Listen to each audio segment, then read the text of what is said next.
Shalom bien-aimés dans le Seigneur. Je vous salue tous au nom qui est au-dessus de tous les noms, le nom de notre Seigneur et Sauveur, le nom par lequel tous genoux fléchissent et que toutes les langues confessent sa seigneurie dans les cieux, sur la terre et sous la terre. C'est le seul nom que notre Père Céleste a trouvé digne pour élever au-dessus des animaux, au-dessus des anges, au-dessus des esprits, au-dessus des démons, au-dessus des chérubins, au-dessus des archanges, au-dessus des hommes, au-dessus des femmes, au-dessus de tout de la création, le seul nom, si vous voulez, la seule personne, parce que lorsqu'on parle de nom, il s'agissait bien d'une personne. Et donc, soyez conscients qu'il y a une seule personne seulement, que le Très-Haut, celui qui s'est révélé à Moïse en lui disant que je suis le Dieu d'Abraham, d'Isaac et d'Israël. Celui qui a dit à Moïse que je suis celui qui suis. Il a trouvé digne, après avoir bien regardé, dans les cieux, sur la terre et sous la terre. Il a trouvé seulement une seule personne. Son nom c'est Yeshua Mashiach. Son nom c'est Jésus-Christ, Yeshua Mashiach, Jesus Christ. Si tu ne peux pas avoir confiance de son vrai nom, souvenez-vous et soyez-vous rassurés que le Père Céleste, d'ailleurs c'est lui que je parle, que nous sommes devenus les enfants de notre Père Céleste, c'est-à-dire même Père que lui Jésus. Et donc j'étais en train de vous dire que si comme par exemple vous doutez de son vrai nom jusque-là, c'est pas grave. Mais retenez que c'est lui que Père a élevé au-dessus de tous les noms. Écoutez-moi très bien. La personne que le Père Céleste, la personne que notre Dieu a élevé, le nom que notre Dieu a élevé au-dessus de tous les noms, le nom que le Créateur a élevé au-dessus de tous les noms, c'est le nom de celui qui était pendu au bois. Je répète encore, le Père Céleste. Si vous ne croyez pas qu'un Père peut exister, ce n'est pas grave, peut-être c'est selon votre logique. Mais je crois que vous croyez que le Créateur existe. Et si vous croyez que le Créateur existe, et donc retenez ceci, le Créateur là a trouvé un seul nom seulement digne d'être élevé au-dessus de tous les noms. Des choses que dans les cieux, sur la terre et sous la terre, dans la mer, et que tout genou de tout ce qui existe et de tout ce qui n'existe pas fléchissent devant cette personne-là. Et la personne-là, c'est celui qui était mouru sur la croix de Golgotha. Il peut être noir, il peut être blanc, il peut être rouge, mais la personne là qui était morte sur la croix de Golgotha, c'est celui que le Père Céleste, notre Père, c'est celui que le créateur de toute créature a décidé, a trouvé digne d'élever au-dessus de tous autres noms. Et à son nom, je vous salue. Nous bénissons l'Éternel qui continue à nous faire grâce pour que nous soyons toujours dans sa présence pour écouter sa parole, pour partager sa pensée. Alors, je suis en train de continuer ce que j'ai commencé ce lundi par la grâce de l'Éternel. Un sujet important que j'ai commencé à aborder, à exposer comme leçon. C'est un sujet bien répété que vous connaissez vous tous. C'est la réputation. C'est le sujet que l'Éternel avait déposé dans mon cœur, dans mon esprit pour partager avec nous. Allez, sous forme d'enseignement si vous voulez. Et donc j'ai intitulé ça « La réputation et ses leçons ». C'est-à-dire, qu'est-ce que la réputation, ces mots-là peuvent nous enseigner? Parce que vous avez toujours entendu que les hommes parlent de réputation. Ne touchez pas ma réputation. Ah, celui-là a une bonne réputation. Celui-là, sa réputation n'est pas bonne. Mais qu'est-ce que cela signifie exactement? Vous voyez. Et donc, c'est ce qui a fait que par la grâce de Dieu, l'Esprit Saint nous a inspirés pour exposer quelques vérités là-dessus. Et donc, j'étais dans les livres des Proverbes, chapitre 22, et j'avais pris juste les premiers versets là où il est écrit « La réputation est préférable à des grandes richesses, et la grâce vaut mieux que l'argent et que l'or. » Et n'oubliez pas que je vous ai dit que ces mots-là, ces fameux mots-là, réputation, vient du mot reputationem en latin. C'est-à-dire l'origine du mot réputation, c'est reputationem. Le mot-là, reputationem, est tiré du latin. Vous voyez, parce que c'est très important de chercher à comprendre d'où vient ce mot-là, l'origine du mot. De la même manière, on peut chercher à comprendre l'origine de la personne. Donc, ce n'est pas si méchant que ça, si on peut chercher à comprendre d'où vient ce mot-là. Et je vous ai fait comprendre que, selon l'origine du mot, qui vient du latin,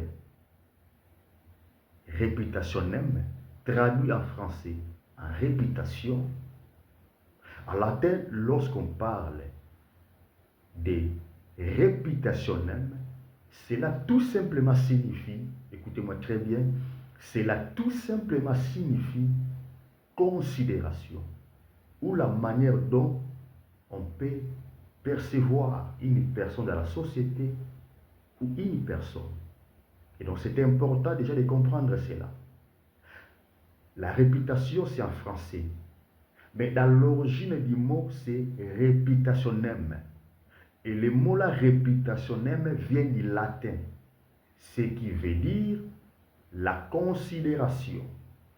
Ou la manière dont on peut percevoir une personne ou une chose. Et je vous ai fait comprendre aussi que la réputation n'est pas forcément la vraie identité d'une personne. La réputation, la considération ne fait pas l'originalité de la personne. Une personne peut être mauvaise, mais la société peut fabriquer sa considération. Et donc la société peut fabriquer sa considération, sa réputation. Tandis qu'il est une personne mauvaise. Et à côté, ça peut exister personne bonne dans la société, mais la société peut bafouer aussi, peut nuire aussi son image. Ce qui fera que la personne peut commencer à être mal perçue dans la société. Et donc retenez que les mots-là, réputation, cela ne veut pas dire la vraie identité de la personne, non. Vous voyez. Donc c'est important de comprendre ces mots-ci. La réputation ne veut pas dire la vraie identité de la personne.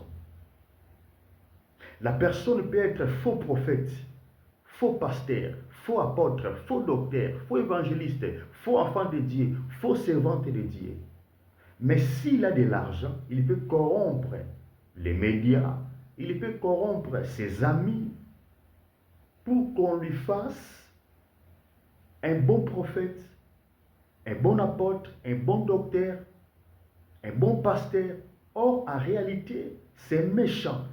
Ce n'est pas un homme de Dieu authentique. Il n'est pas vrai, il n'est pas dans le Seigneur, il ne marche pas selon l'Esprit Saint. Parce qu'aujourd'hui, avec l'argent, beaucoup manipulent l'Église du Seigneur. Et les gens ont compris ça. Donc si tu as de l'argent, tu peux manipuler les hommes de Dieu, tu peux manipuler les enfants de Dieu avec l'argent. Et donc avec l'argent aujourd'hui, tu peux faire une réputation. C'est pour cela retenez que la réputation n'est pas forcément la vraie identité d'une personne.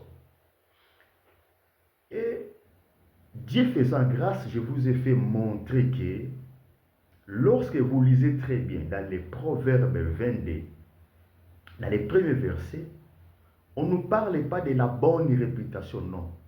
On n'a pas dit que la bonne réputation est préférable à des grandes richesses, non. On a juste dit la réputation. C'est pour cela que je continue à insister. La réputation veut dire tout simplement considération. Vous voyez. Et donc, ne s'enflammez pas lorsque vous attendez les mots-là. Réputation, réputation, non. Parce qu'aujourd'hui, on peut fabriquer la réputation d'un pays. Vous voyez? Un pays qui n'est pas respectable, un pays qui n'est pas côtoyable, un pays qui n'est pas visitable, un pays qui n'a rien de spécial, mais les médias, le monde peut fabriquer la réputation de ces pays-là. Et le pays qui n'a rien de spécial peut devenir comme un pays qui a trop de choses spéciales, à tel point que le monde entier peut croire à ça. C'est ça la réputation en fait. Et donc la réputation ne veut pas dire forcément la vraie identité d'une chose ou d'une personne ou d'un pays. Tu peux rajouter tout ce que tu veux. Et par la grâce de l'Éternel, je vous ai fait comprendre aussi que dans les mêmes versets bibliques, c'est toujours dans les Proverbes 21 premiers, on va trouver les deux mots très très importants. Le premier mot sera réputation, ce qui n'est pas ce qui est préférable à les richesses. Et le deuxième mot sera la grâce. Je répète que je suis en train d'enseigner par la grâce de Dieu. En tout cas, je suis un canal que l'Esprit Saint enseigne si vous voulez. Et donc, dans un seul verset, on va trouver ces deux mots-là. Réputation en premier, en deuxième, la grâce. Et je vous ai fait comprendre que de la même manière, les voleurs viennent toujours les premiers pour dérober, égorger, détruire, pour voler. Et donc, le bon berger, lui, vient en second pour restaurer, pour réparer, pour ressusciter tout ce que celui qui a passé en premier a détruit, ou là où il a volé, ou là où il a égorgé. Parce que si le voleur c'est diable, eh bien, les bons bergers, c'est celui qui était mort sur la croix de Golgotha pour vous et moi, pour nos enfants, pour nos familles, pour notre salut. Jésus-Christ de Nazareth. Et je vous ai fait comprendre aussi que, en parlant des réputations et la grâce, dans un seul verset biblique, il faut que l'Esprit Saint t'ouvre les yeux maintenant, parce que là, c'est une autre dimension. Il faut que l'Esprit de la révélation t'ouvre les yeux pour mieux comprendre. C'est-à-dire,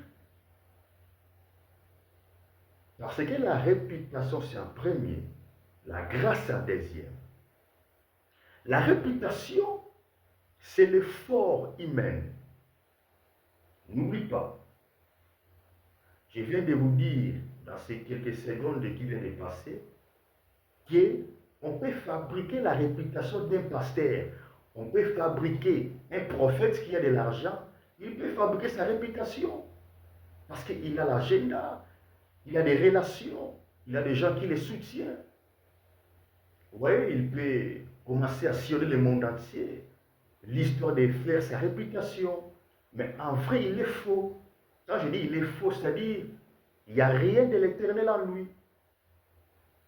Avec de l'argent, un pasteur peut faire sa réputation. Et donc, on a exposé la réputation en premier et la grâce en second. Ce qui veut dire, parce que la réputation, c'est l'effort humain. La grâce, comme vous entendez, la grâce, ce n'est pas l'effort d'un homme. Là, c'est l'Éternel a décidé de te faire du bien sans raison. L'Éternel a eu juste pitié de toi et il est venu pour te secourir.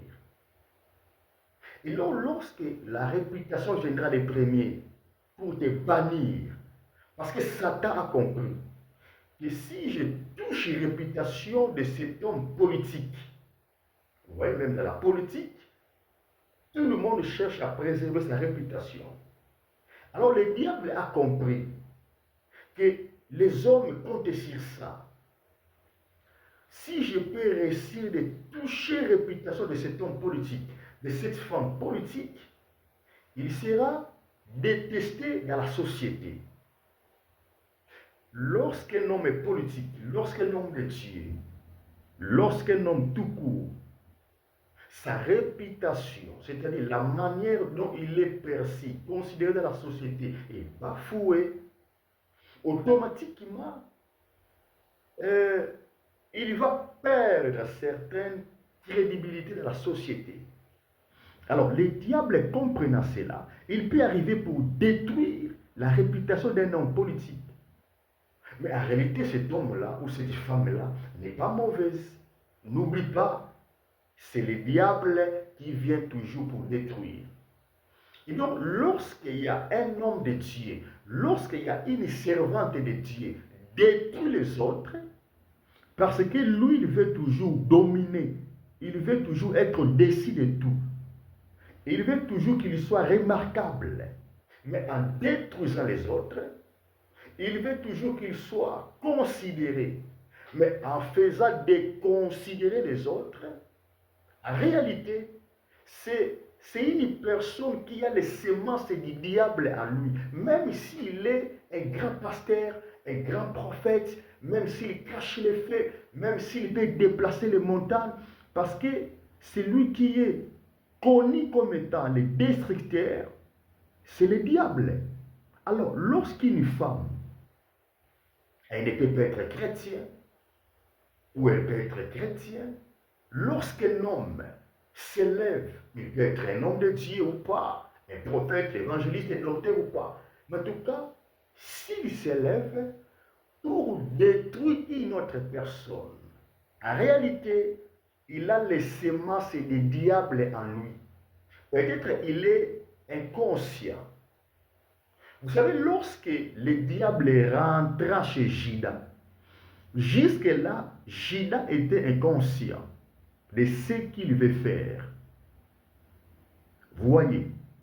Et donc, lorsque, bon, là, je vais beaucoup plus insister sur les hommes de Dieu, parce que je m'adresse à l'Église. Lorsque vous êtes enfant de Dieu, servante de l'Éternel, lorsque vous êtes prophète, évangéliste et docteur, et vous détruisez les autres pour vos intérêts personnels, même si tu es pasteur, moi je te considère comme un fils du diable. C'est-à-dire que tu as la sémence du diable en toi. Tu peux avoir une église de 100 000 membres. Tu peux prêcher comme pas possible. Tu peux être un homme de miracles. Ton cœur, tes actes nous montrent clairement que tu n'es pas de l'Éternel. C'est-à-dire que tu as emboîté les mauvais pas. Parce que tu ne peux pas être un enfant de Dieu, juste un enfant de Dieu, pas même un serviteur de Dieu, juste un enfant de l'Éternel, et vous détruisez les autres. Non. Et donc faites attention, lorsque vous avez quelque chose en vous qui vous pousse à mentir sur les autres pour que vous soyez aimés, faites attention. Lorsque vous êtes un homme de Dieu, un pasteur, docteur, prophète, évangéliste, apôtre, mais en vous, vous avez quelque chose de très malice. Voyez, pour détruire les autres hommes de Dieu, pour parler mal aux autres hommes de Dieu, pour que vous seuls et seulement vous soyez considérés comme étant envoyés de l'Éternel, bien-aimés de le Seigneur. Si jusque-là, il n'y avait personne qui t'a dit cette vérité, je viens de te dire que c'est la sémence du diable qui est en vous. Bon, au moins que vous-même, vous êtes déjà conscient que, en tout cas, vous avez sémence du diable en vous. Mais si tu étais ignorant et conscient, je viens de te dire que c'est la sémence du diable en vous. Et donc, quand la réputation peut venir en premier pour détruire, ne pleurez pas si tu es conscient que tu es vraiment enfant de Dieu, servante de Dieu. Lorsqu'on peut parler mal contre toi, mais si tu es conscient, oui, ça peut te faire mal. Si vous n'avez pas des nerfs solides, ça peut te fragiliser. Mais soyez-vous dans la joie. Pourquoi? Parce que quand la réputation qui est l'effort humain peut te faire pleurer, la grâce, ce qui n'est pas l'effort humain, c'est que même tes ennemis, tes adversaires ne peuvent pas t'empêcher d'intervenir dans votre vie, de le Seigneur va rentrer en opération pour réparer et restaurer ce que la réputation avait détruit. Et donc, par la grâce de Dieu, j'ai essayé de revenir un peu dans ce que j'avais parlé hier lundi. Et donc, aujourd'hui, bien aimé dans le Seigneur, je vais poursuivre toujours les mêmes enseignements. Alors, permettez-moi de vous rappeler que je suis en train de parler sur la réputation et ses leçons. C'est-à-dire des leçons que la réputation peut nous donner.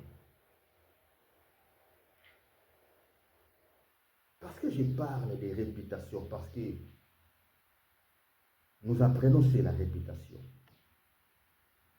Parce que l'Éternel a déposé dans mon cœur d'enseigner sur la réputation.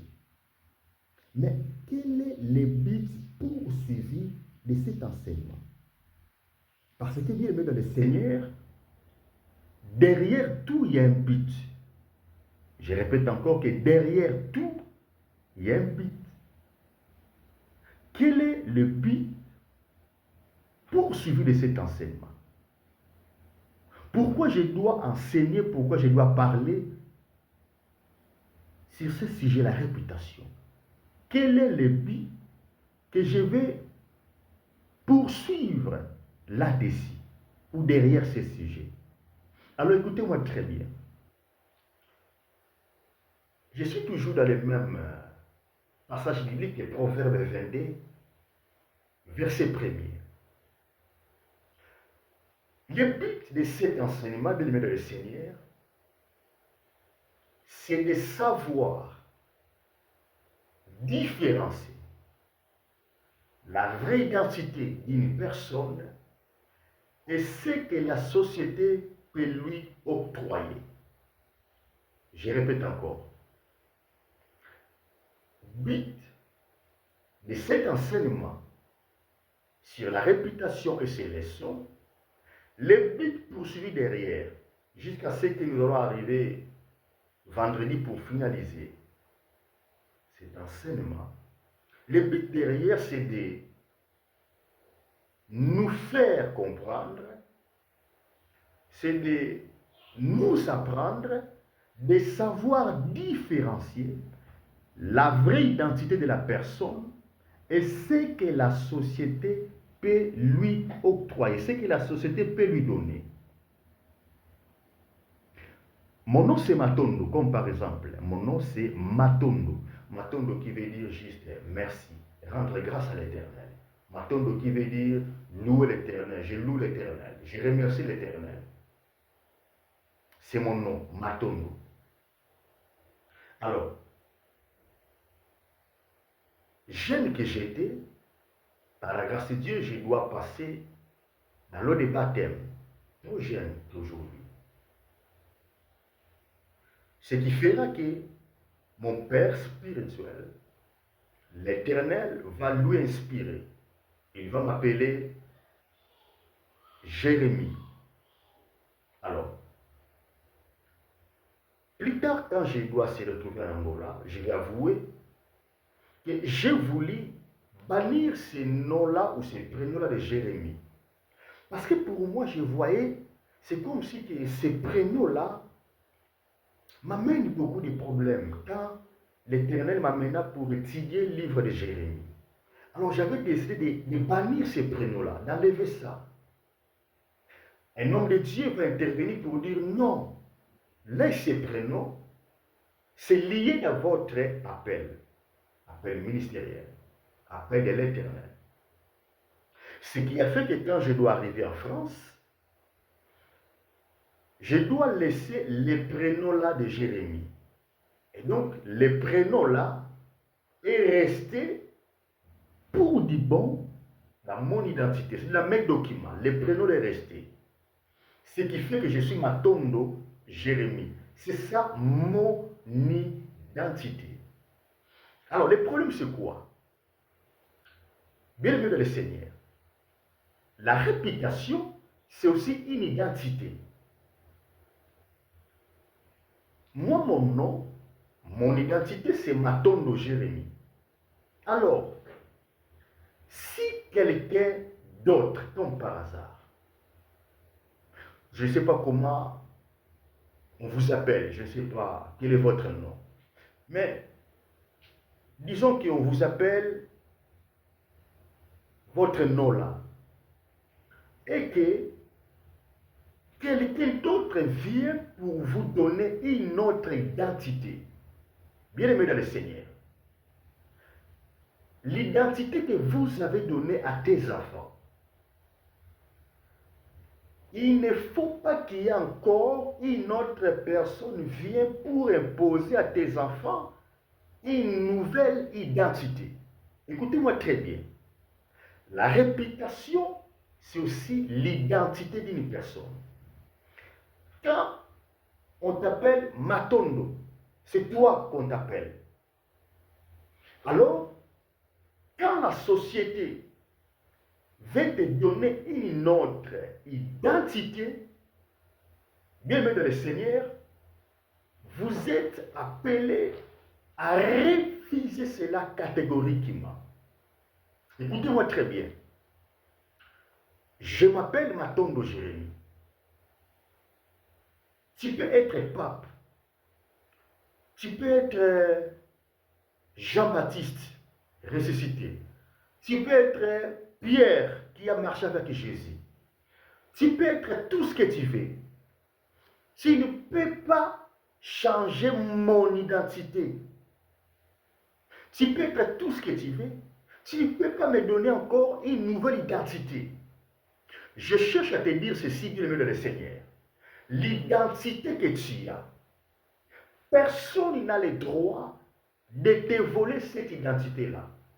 Personne n'a le droit de bafouer l'identité que tu as. Aucun prophète, aucun évangéliste ne permettait jamais de le Seigneur. Parce qu'aujourd'hui, si tu es faible, la société d'aujourd'hui, les manipulateurs d'aujourd'hui dans l'église, ils peuvent changer votre identité. Donc, il peut même te faire douter votre propre identité. Il peut même te faire douter que tu t'appelles Johan, comme par exemple. Il peut même te faire douter, comme par exemple, que tu t'appelles Nathalie. Il peut même te faire douter, comme par hasard, que tu t'appelles Jean. Il peut te faire douter cela. Il y a beaucoup de manipulateurs aujourd'hui. Il peut te donner une nouvelle identité, mais derrière pour te prendre comme un proie. Bien-aimé de le Seigneur, l'identité que tu as, l'identité que tes enfants ont, l'identité que votre mari, l'identité que votre femme a, est tellement trop chère pour y avoir.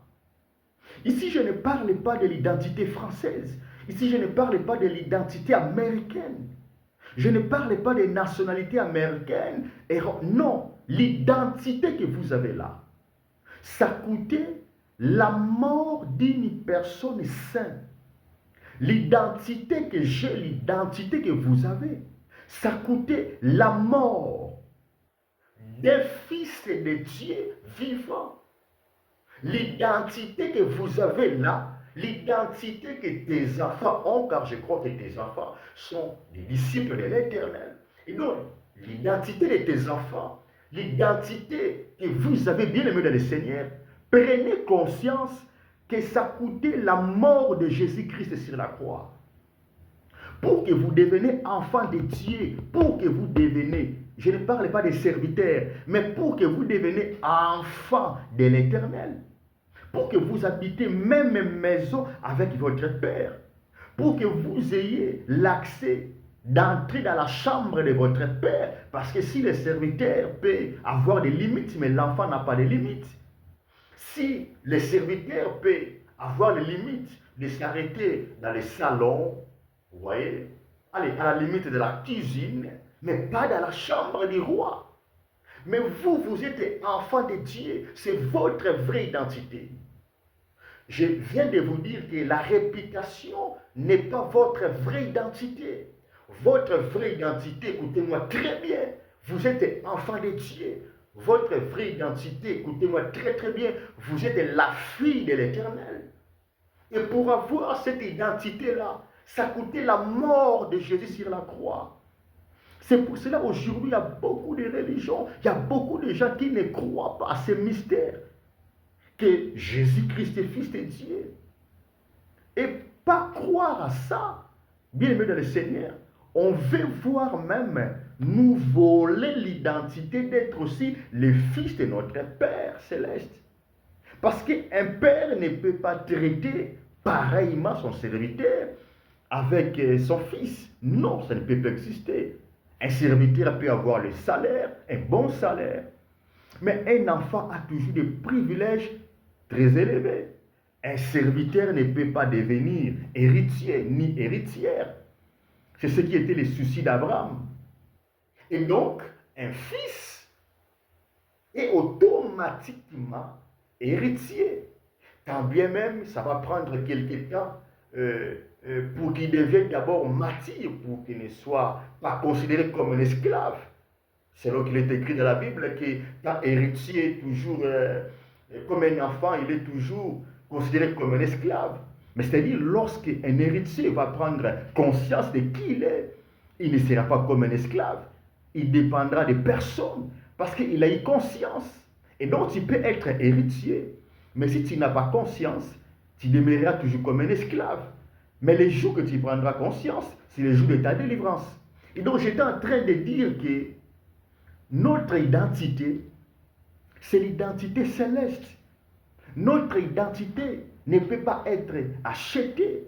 Est-ce que vous savez qu'avec l'argent aujourd'hui, on peut te donner l'identité française? Je parle de nationalité française ou américaine si tu as beaucoup d'argent. Mais tu peux être millionnaire, tu peux être milliardaire, tu peux se faire appeler prophète, mais sans avoir l'identité d'un enfant de Dieu. Tu peux se faire appeler pasteur, apôtre, docteur, mais sans avoir l'identité d'un enfant de Dieu. Et c'est pour cela que vous allez remarquer ça dans la société. Il y a beaucoup de hommes de Dieu. Il y a beaucoup de pasteurs, prophètes, docteurs, évangélistes. Quand vous les étudiez, il manque le cœur d'un enfant de Dieu. Vous voyez? Et donc, ce que je cherche de vous dire, bien aimé, dans le Seigneur, ne permettez jamais à une personne ou à un démon ou à Satan de vous arracher, de vous voler cette identité-là. Et donc, vous êtes enfant de Dieu. Vous êtes la fille de l'Éternel. Et soyez fiers de cette identité. Parce que cette identité nous coûtait la mort de Jésus-Christ de Nazareth sur la croix de Golgotha. Un jour, j'ai participé dans un événement que les pasteurs, l'apôtre Alpha Lucao avait animé. C'était à Sarcelles, quelque part là, à Paris, à Sarcelles. Et ce qui a fait que, quand j'ai voulu rentrer, quand on était prêt pour rentrer dans la salle, vu qu'il y avait les contrôles, il faut comprendre que c'était Alpha Lucao qui était dans les pays. Il y avait trop de contrôles. Et donc, en attendant que les vigiles, dont la sécurité se mettent en place, j'entendais beaucoup de gens, il y a beaucoup de gens, j'ai entendu beaucoup de gens qui parlaient, qui discutaient. Maintenant, ils parlaient mal des prophètes de grâce. Ils disaient, les prophètes de grâce sont devenus orgueilleux. Ils n'étaient pas comme ça. Les prophètes, il a changé. Il n'était pas comme ça. Vous voyez, depuis il est venu ici à Sarcelles, parce que, voilà, il commençait à parler sur les prophètes de grâce. Moi, j'étais là. Alors, comme je ne supportais pas qu'on touche les hommes de l'Éternel, parce que je vois beaucoup de personnes qui font confiance à prophète de grâce. Alors, moi, je ne vois pas seulement que vous touchez prophète de grâce. Surtout que nous étions au milieu de beaucoup de personnes. Ils étaient au moins 6 personnes comme ça. Et donc, en parlant des prophètes de grâce, en mal, comme quoi il est orgueilleux, il est ceci, il est comme ça. Moi, je voyais tous ces hommes-là qui sont derrière lui. Pas l'église au Congo qui dirige, non. Je vois les nations qui comptent sur lui, les nations qui le considèrent comme étant un homme de Dieu. Je voyais tous ces hommes-là. Et donc, j'étais obligé d'intervenir. Je l'ai pris comme si c'était ma chose à moi. Vous voyez? Et donc, qu'est-ce que je cherche à vous dire? Et n'oublie pas, moi-même, je venais de Kinshasa. Je n'étais pas reçu. Je n'étais pas reçu par les prophètes. Et donc, si j'étais mauvaise personne, vous voyez, moi aussi, j'allais rajouter un peu ma petite chose là. Mais je pris ça comme si on parlait de moi. J'ai défendu les prophètes. D'ailleurs, c'est moi qui a fait que, allez, les dialogues là soient interrompus.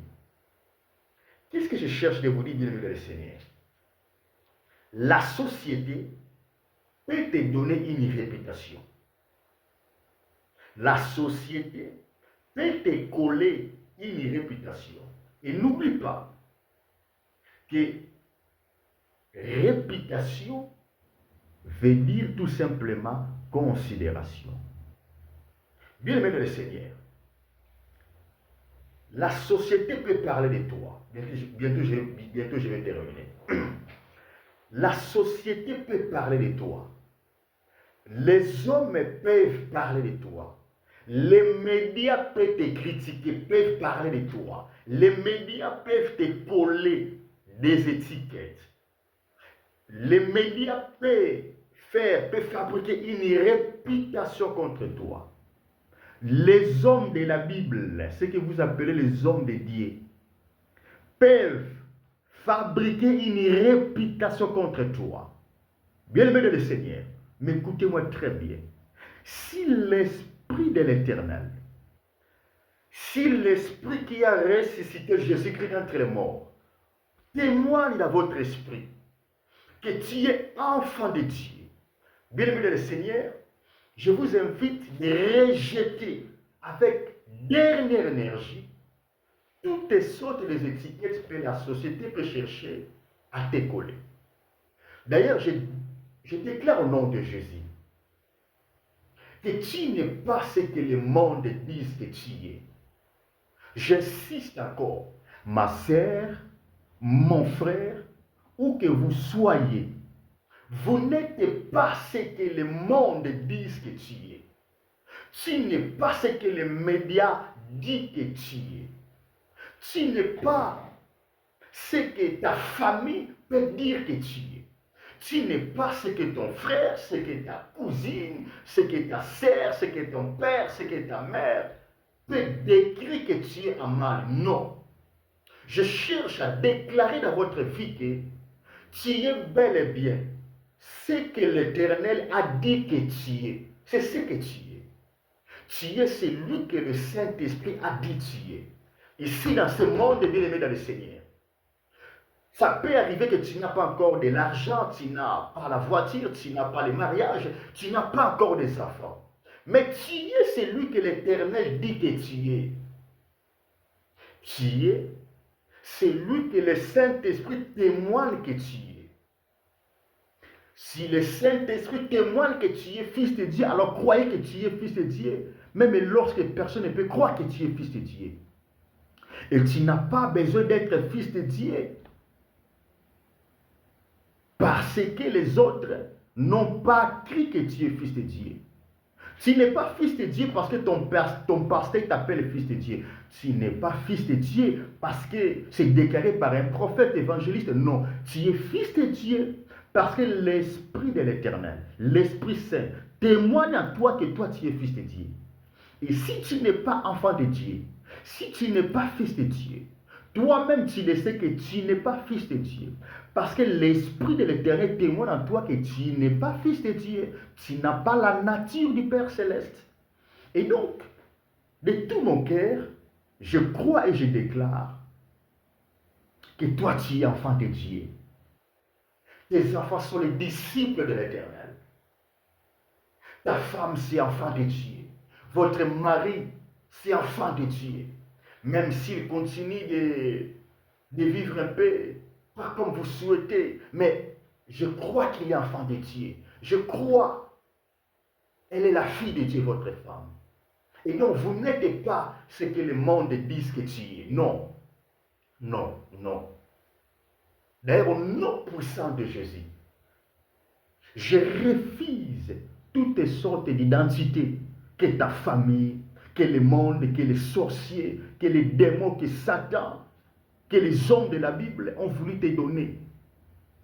Inspirant par le diable. Je refuse cette identité. L'identité que le diable a inspiré des hommes pour te donner. Je rejette ça. Je refuse ça dans votre vie au nom de Jésus-Christ de Nazareth. Je déclare que tu es enfant de Dieu. Je déclare que tu es la fille de Dieu. Je déclare que tu es considéré comme tel par Éternel. Soyez bénis, bien-aimés dans le Seigneur.